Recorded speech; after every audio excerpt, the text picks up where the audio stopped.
Point को जानने के लिए और संगोष्ठियां जो है आप लोगों के इसमें रखी जाएगी और भीम आर्मी के लोगों को, भीम आर्मी के हमारे नेताओं को अपने कैडर को तैयार करना है कि वो अपने इस दल को, इस शक्ति को बहुजन समाज की सुरक्षा में समर्पित अर्पित करने का काम करें। उस सुरक्षा दल के जरिए जो वोटों की लूट होती है, जो ईवीएम द्वारा वोटों की चोरी हो रही है, जो तमाम तरह से वोट कटवाई जाती है या हम लोगों को ड्राई रखा जाता है या फिर हम लोगों को अन्याय होता है, हमारे कार्यकर्ताओं को जो नुकसान पहुंचाया जाता है, झूठे पत्र में लिख के जो जेल में जाया जाता है, उनके खिलाफ भी जो हम लोग देखेंगे कि वो निर्णय लेने के खिलाफ भी ताकतवर तरीके से काम करें। विकल्प के तौर में, भविष्य के तौर में हम पे जो अगले चरण है वो हरियाणा में आजाद क्रांति के आंदोलन को है, क्योंकि जब तक शक्ति नहीं होगी तब तक वहां आपके हाथ अपने लोगों की मदद के लिए कलम। हमारे भाई बैठे हैं सुदर्शन यादव जी, ये बल यहां से आता है कि उनकी माता का देहांत हो गया आज, लेकिन वो आदमी यहां इस सभा में अपने अधिवेशन में मौजूद है। कहां है सुदर्शन भाई? जय पिता का, उनके पिता का देहांत हुआ है और मैं मंचों से कहता हूं पिता जो है ना हीरो होता है, हीरो बेटे का। मेरा गला फोन किया जाए, मुझे पानी देना। सुदर्शन यहाँ है तो मुझे एहसास होता है कि कितना त्याग इस आंदोलन के लिए करना पड़ता है। धन्यवाद दिल से, जय हिंद। वो मिशनरी गायक नहीं और इसके जैसी परिस्थिति हमारे बहुत सारे परिवारों में पहले से आ चुकी है। समय समय पे एक तरफ हमारा व्यक्तिगत परिवार था और हमारे परिवार में परेशानी थी, दूसरी तरफ समाज था। हमने परिवार को छोड़ के समाज को सुना, ये भीम आर्मी की ताकत है। जो लोग जानना चाहते हैं कि भीम आर्मी इतने कम समय में दुनिया के पटल पे कैसे कामयाब हुई, उनका नाम टाइम्स मैगजीन में उनके वर्कर का क्यों आता, उनके कार्यकर्ता का, उनको मेरा ये जवाब कि भीम आर्मी के लोग दिमाग का तो काम लेते हैं, लेकिन अपना दिल निकाल के समाज के लिए तैयार हैं, अपना दिल तो निकालना और उसी ताकत की वजह से आज एक प्राइमरी स्कूल के हेडमास्टर का बेटा दिल्ली में खड़े होकर अपने महापुरुषों के आंदोलन को आगे बढ़ाने के लिए काम कर रहा है। अगर ये त्याग इस आंदोलन में ना हो तो बहुत सारी दुकानें और संगठन बहुत सारे लोगों ने चला रखे देश में, आज तक उनको जिले में पहचान नहीं मिल पाई। इसलिए मैं भीम आर्मी आजाद समाज पार्टी के कार्यकर्ताओं को धन्यवाद देता हूँ और उनको कैडर देने वाले हमारे मिशन सेवन के तमाम सीनियर लोगों का बहुत बहुत दिल से धन्यवाद करता हूं, क्योंकि उन्होंने हमारी ताकत को रास्ता देने का काम किया। तो मैं जब बात काशीराम साहब में कर रहा हूं तो मैं याद दिलाता हूं आपको कि बाबा साहब अम्बेडकर जब 56 में चले गए और उनके द्वारा बनाया गया दल आरपीआई, जिसको वो आगे बढ़ाना चाहते, सीखना चाहते थे अपने ज्ञान, अपने बल, अपने तप के जरिए, जिसके लिए उन्होंने अपनी नौकरी छोड़ दी, क्लास 1 की नौकरी साइंटिस्ट वैज्ञानिक होने के बाद, और जब वो उसमें कुछ नहीं कर पाए और वहां के नेताओं ने उनको ये कह के इग्नोर कर दिया कि तुम हो कौन, हम 30 साल से चला रहे हैं, 20 साल से चला रहे हैं, तुम कल के आए हुए थे, तुम हमें सिखाओगे और क्या पास। लेकिन हौसला देखो महामानव का, हार नहीं माना, क्योंकि जब आप मैदान में उतर जाओगे तो हार और जीत तो मिलेगी। ये लड़ाई बड़ी कठिन लड़ाई है, दुनिया की दुश्मन की ताकत से लड़ने के लिए इस दुनिया में आपको बहुत धैर्य रखना पड़ेगा। हमारे साथी में निराश ना। जब मैं हौसला जताने की बात करता हूं तो मैं अपने ड्राइवर को याद करता हूं, उनके दर्द को याद करता हूं कि बिना साधनों के साइकिल से, पैदल, बस, ट्रेन से किस तरह से उन्होंने अपने आंदोलन को आगे बढ़ाया।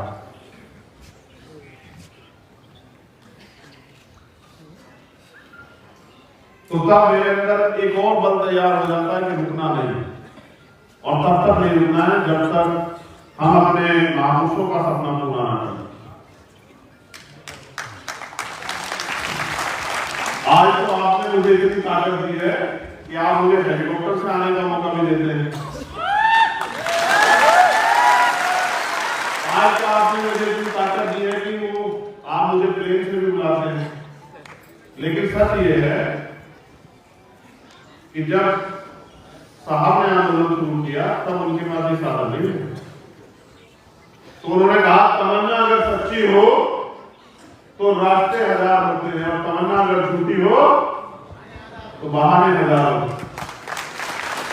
अगर आपके अंदर सच्ची तमन्ना गारंटी से कह रहा हूं पहले अधिवेशन में कि दूसरे अधिवेशन से होने के पहले, क्योंकि हमारा दूसरा अधिवेशन 3 साल बाद होगा, दूसरे अधिवेशन के होने से पहले आप इस देश में एक नामचीन पार्टी होंगे और आपके झंडे झंडे आपकी पार्टी की पहचान होगी।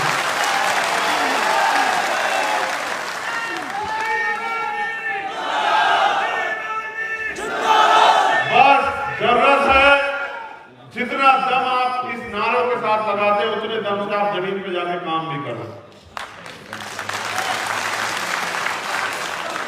मैं कुछ बातें आपके सामने रखूंगा, क्योंकि देखो मैं सबसे सुन रहा हूं, हमारे सब साथी महापुरुषों के बारे में बोलते हैं, मैं भी महापुरुषों के बारे में बोल सकता हूं, बहुत बहुत देर बोल सकता हूं, लेकिन मैं कह रहा हूं, मैंने इनसे निवेदन ये किया था कि आप ये बताना हमने अब तक कितना काम किया, हम किस किस जिम्मेदारी पे हमने क्या क्या काम तैयार कर लिया, क्या क्या काम अधूरा है, क्या क्या हमें अपने साथियों से उम्मीद करनी है कि उस काम को वो करने में हमारी मदद कराए। तो मेरे ऊपर आपने जिम्मेदारी दी कि मैं इस आंदोलन का नेतृत्व करूं और आप मुझ पर भरोसा करते हैं। जितना भरोसा आप मुझ पर करते हैं लगभग उतना ही भरोसा मैं आप पे भी कर रहा हूं कि आप इस आंदोलन में मेरे साथ खड़े रहेंगे और मुझे समय देंगे इस आंदोलन को आगे बढ़ाने।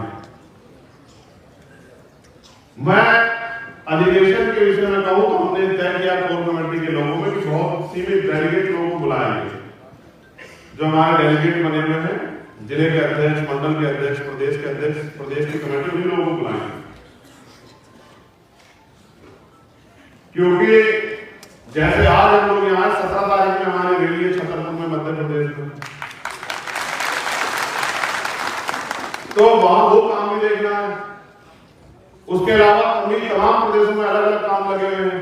तो हमने ये तय किया था कि बहुत कम डेलीगेट लोगों को बुलाएंगे, 2 स्टेट पे ज्यादा फोकस करेंगे, 2-3 स्टेट पे, उत्तर प्रदेश, मध्य प्रदेश और राजस्थान, उनके ज्यादा डेलीगेट को बुलाएंगे और उनको समझाने का काम करेंगे कि किस तरह से आने वाले समय में काम करना। इसीलिए तय हुआ था कि 15 लोग बुलाएंगे। फिर मैंने सोचा कि भाई मेरा तो मन ये था कि भाई जाओ जो भी जगह मिल जाए उसको कर रहे, तो हमारे शासन ने कहा कि अब तो हमें महामानव के आशीर्वाद से हमारे संतों गुरुओं, फिर ये फैसला हुआ कि भाई कोई ऑडिटोरियम ढूंढा जाए, तो ऑडिटोरियम से कई ढूंढे, सारे ढूंढे। मन तो ये था कि अधिवेशन पे एक बड़ा समारोह करेंगे कि जो वर्तमान का शासक है उसकी जड़ें हिल जाए।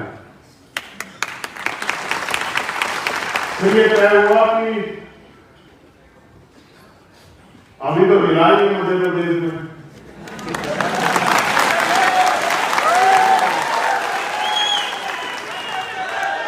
तो 1 महीने के बाद डालेंगे। इसलिए तय हुआ कि सिविल कोर्ट ऑडिटोरियम में सीमित साथियों को बुला के हम लोग अपना अधिवेशन करेंगे, वरना हमारा बल उत्तर प्रदेश और देश के विभिन्न राज्यों की और दिल्ली की सरकार भी जानती है कि हमने अभी कुछ दिन पहले मध्य प्रदेश में, उससे कुछ दिन पहले दिल्ली में रामलीला मैदान में अपनी ताकत का प्रदर्शन करके मुझे बताया था कि हमारे अंदर कितना बल है।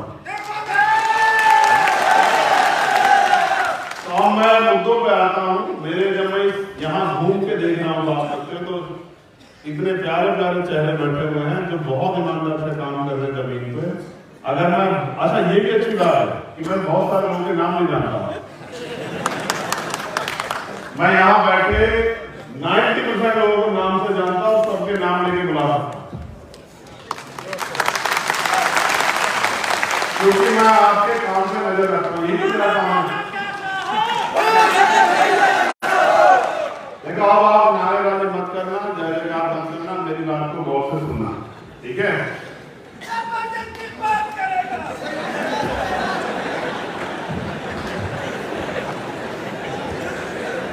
बस इतना से तैयार करना है मुझे तुम्हें कि तुम अनुशासित हो जाओ सभी बाकी को काम आप अपने आप कर लो। यहाँ हमारे कुछ अतिथि भी है, जैसे हरीश जी दिन में है, भाई बिलाल जी दिन में है, भाई मनोज जी दिन में है, हमारे अकाली दल अमृतसर जो है उनके पूर्व वर्तमान सांसद जो संगरूर से मान जी वो नहीं आ पाए किसी कारण से, उनकी पार्टी के वरिष्ठ को है, उनका भी धन्यवाद कर रहा हूँ।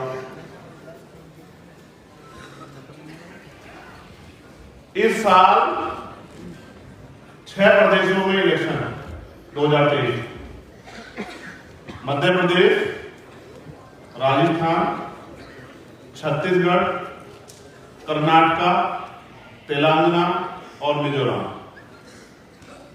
6 में से 5 में हमारा संगठन,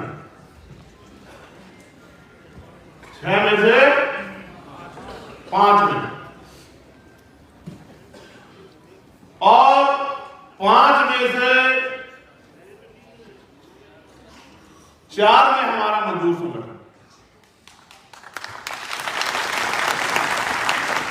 मध्य प्रदेश की शक्ति आपने देखी, राजस्थान की शक्ति आपने देखी, कर्नाटक तेलंगाना में भी हमारा मजबूत संगठन और छत्तीसगढ़ में भी हमारा मजबूत संगठन।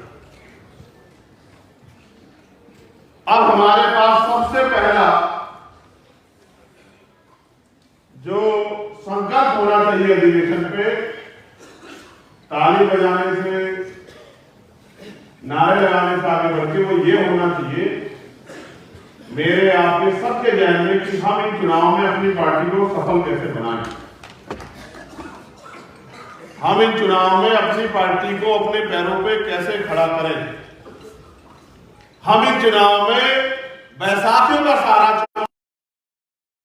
अपने मकान को कैसे मजबूत करें, हम इन चुनाव में अपने सहारे पे कैसे खड़े हों, क्योंकि कानून बनाने की ताकत वो सदन में है। आपके प्रदेशों में जो विधानसभाएं हैं और आपके भारत में जो लोकसभाएं हैं, दोनों सदनों में ही कानून बनाने की ताकत है और कानून को लागू कराने का उस रैली के लिए। लेकिन जैसा हमारे एक वरिष्ठ साथी ने कहा कि यहाँ और संगठनों के लोग भी दिल्ली में सालाना जलसा करते हैं, लाखों लाखों लोग लेके आते हैं, लेकिन उनकी राजनीतिक हैसियत इतनी नहीं कि वो एक व्यक्ति को रोजगार दे दे।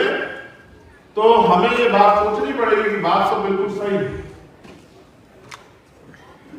कि सिर्फ लोग इकट्ठे करने से कुछ नहीं होगा, लोगों को वोट डालने के प्रति आपकी पार्टी को तैयार करना पड़ेगा। और इसके लिए बेसिक ये है कि जो हमारे वहां उन प्रदेशों में पार्टी के प्रभारी हैं, जो हमारे मिशन 78 के प्रभारी हैं, मिशन 78 के लोग हैं, उनको कार्यकर्ता को इस लड़ाई को लड़ने के लिए इस मैदान, जो सजा हुआ मैदान है, उसके लिए तैयार करना पड़ेगा।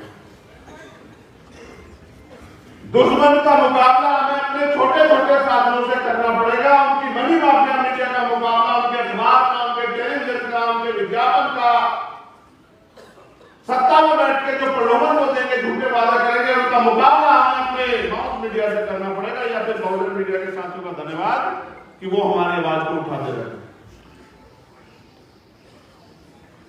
आपको अपनी क्षमता बढ़ानी पड़ेगी, आपको चैलेंज को स्वीकार करना पड़ेगा और आपको जमीन पे जाके काम करना पड़ेगा, आपको भाईचारा बनाना पड़ेगा, आपको लोगों को जिम्मेदारी देनी पड़ेगी, आपको अपने संगठन को बहुजन बनाना पड़ेगा।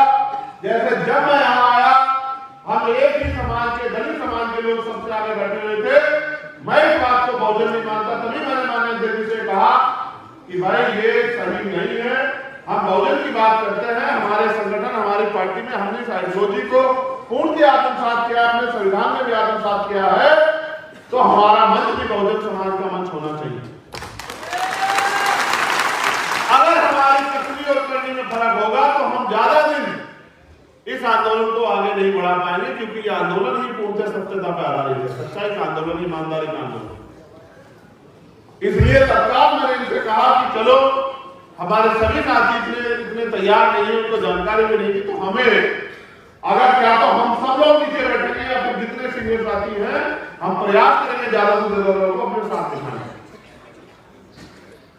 और ये भावना जब मेरे अंदर है तो आपके अंदर भी होनी चाहिए, होनी चाहिए, होनी चाहिए, बताइए। जब ये भावना आपके अंदर होगी और आप कभी इस तरह के विचार के साथ काम करोगे और मोहरे बनने की बजाय जो दुश्मन मोहरे बनाना चाहता है हमारे बहुजन समाज के लोगों को आपस में टकराव कराकर, जो हमारी एकता को तोड़ना चाहता है, उनके मोहरे ना बनके, दुश्मन की मदद ना करके अपनी छोटी छोटी बातों को वहीं निपटा के और भाईचारा पैदा करना पड़ेगा, विश्वास मजबूत करना पड़ेगा कि हमारे रिश्ते हैं वो सच्चे रिश्ते हैं और हम लोग दिल से आंदोलन को कामयाब करना चाहते हैं। जब आप गांव देहात में जाके हमारे उन अति पिछड़े समाज के लोगों को अपने साथ जोड़ने का काम करोगे, पहली बात तो मैं दलित समाज के लोगों से कहना चाहता हूं, स्पेशली मुझे गर्व है कि आप इस आंदोलन को आपने अब तक अपने खून से सींचा, लेकिन मैं आपसे कहना चाहता हूं कि आपको और थोड़ा सा और तैयारी करनी पड़ेगी, अपने आप को पीछे रख के अपने भाईचारे के भाइयों को आगे करके इस आंदोलन को आगे बढ़ाना पड़ेगा,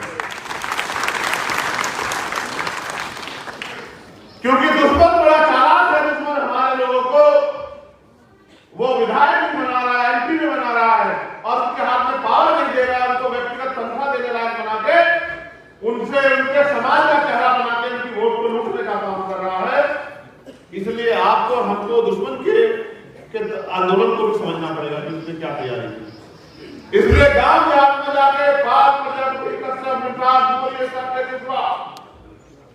शायद जो तमाम पिछड़ी जाते हैं उनके बीच में जाके उनको समझाना पड़ेगा कि आज की हालात क्या है।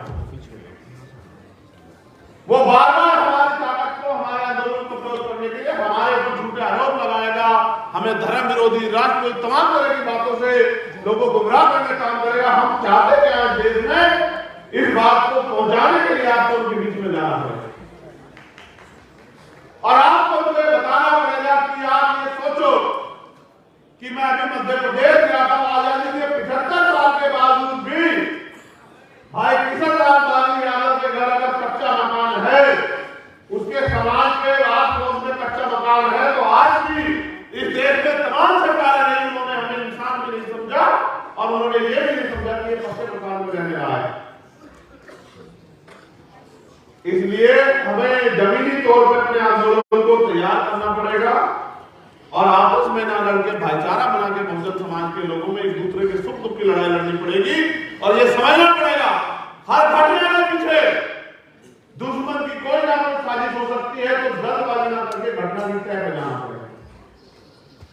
अगर बिना घटना की तय में जाएंगे तो प्रथम दृष्टया बहुत बड़ा झगड़ा रहेगा और जाकर जमीन पे देखेंगे तो पता लग जाएगा कि दुश्मन ने साजिश करके हमारे लोगों को भिड़ाने का काम किया है और हम बुद्धिजीवी तभी है जब हम उस दुश्मन की साजिश को समझ के खबरदार होकर अपने लोगों को तैयार करें।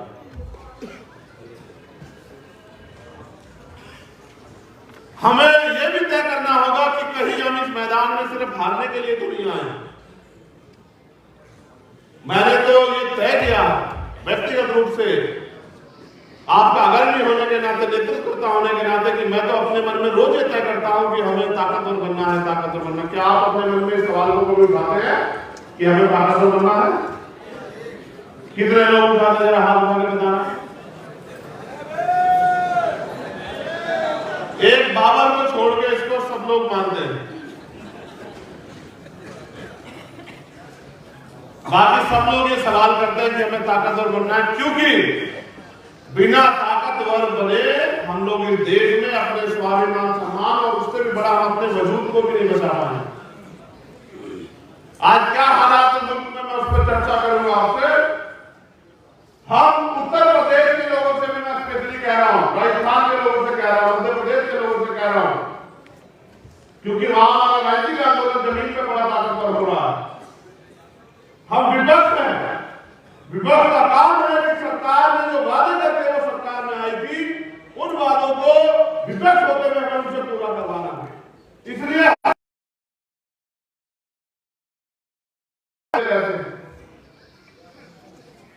इसलिए हमें अपने आंदोलनों की संख्या बढ़ानी पड़ेगी, मुद्दों की संख्या बढ़ानी पड़ेगी। सरकार को देखना पड़ेगा कि सरकार ने क्या क्या वादे किए थे, क्या क्या उन्होंने पूरे किए हैं, और इस झूठ को भी, जो झूठ फैलाकर उन्होंने हम लोग की वोट में काम किया है, उस झूठ को भी समाज के बीच जाकर निकाल करना पड़ेगा। हमें समाज के बीच जाके छोटी छोटी मीटिंग करना आया, कोई व्यक्ति को किसी ने पैसा दिया है? हाँ, हम पैसा भी अपना खर्च करते हैं, समय भी अपना खर्च करते हैं, ऊर्जा भी अपनी लगाते हैं, तन मन धन को भी अपने निछावर करने को तैयार है महापुरुषों के आंदोलन के लिए। के लिए है, हमें इस आंदोलन को कामयाब करना, इस बात का भी ध्यान हम लोग को रखना।